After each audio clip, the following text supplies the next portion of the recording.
السلام علیکم ورحمۃ اللہ وبرکاتہ۔ اقلیتی کمیشن کی رکن کی ذمہ داران دارالعلوم دیوبند سے ملاقات۔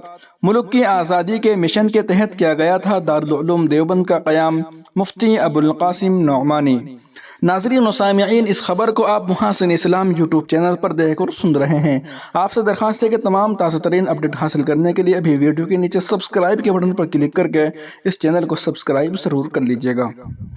نیشنل اقلیتی کمیشن کی رکن محترمہ سید شہزادی درجہ حاصل وزیر نے آج یہاں عالم اسلام کی ممتاز دینی درسگاہ دارالعلوم دیوبند پہنچ کر ادارے کے ذمہ داران سے ملاقات کی اور یہاں کے نصاب تعلیم و دیگر امور پر تبادلہ خیال کرتے ہوئے ادارے کے نظام تعلیم و تربیت کے متعلق تفصیلی معلومات حاصل کی۔ قومی اقلیتی کمیشن کے رکن سیدہ شہزادی نے ادارے کے مہمان خانے میں دارالعلوم دیوبند کے محتمم مولانا مفتی ابوالقاسم نعمانی، صدر المدرسین و صدر جمعیت علماء ہند مولانا سید ارشد مدنی و نائب محتمم مولانا عبدالخالق مدراسی سے ملاقات کی۔ اس دوران انہوں نے ادارے میں دی جانے والی دینی تعلیم اور نصاب تعلیم کے متعلق معلومات حاصل کی۔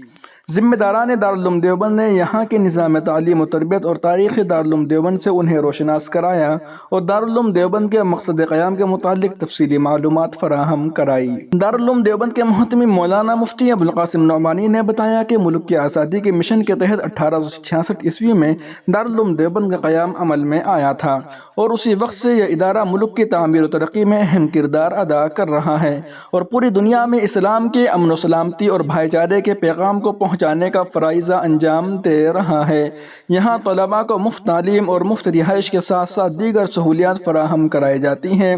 اس دوران مولانا سید ارشد مدنی نے بتایا کہ دارالعلوم دیوبند ایک خالص دینی مذہبی ادارہ ہے جو کسی بھی طرح کی سرکاری امداد نہیں لیتا ہے۔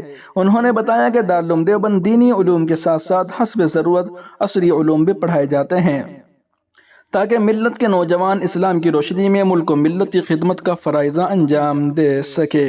اس دوران محترمہ سید شہزادی نے بھی دارالعلوم دیوبند کے تاریخ کے حوالے سے گفتگو کرتے ہوئے ادارے کی 150 سالہ زرعی خدمات کی ستائش کی۔ اس کے بعد انہوں نے جدید و قدیم لائبریری، مسجد رشید اور دیگر تاریخی عمارتوں کا معائنہ کیا اور لائبریری میں موجود نادر و نایاب کتابوں کو قیمتی اثاثہ قرار دیا۔ اس دوران H D M Ankur Kumar Verma, کوتوالی انچارج صوبے سنگھ، مولانا توقیر احمد قاسم کاندھلوی، نگراں شعبہ انگریزی دارالعلوم دیوبند، مولانا شفیق الرحمان مفتی ریحان، مولانا اسجد، مولانا مقیم الدین، شاہنواز سلمانی وغیرہ موجود رہے۔ ناظرین و سامعین، اس خبر کو دیوبند کے صحافی جناب سمیر چودھری صاحب نے شائع کیا ہے اور اس ویڈیو کو آپ محاسن اسلام یوٹیوب چینل پر دیکھ اور سن رہے تھے۔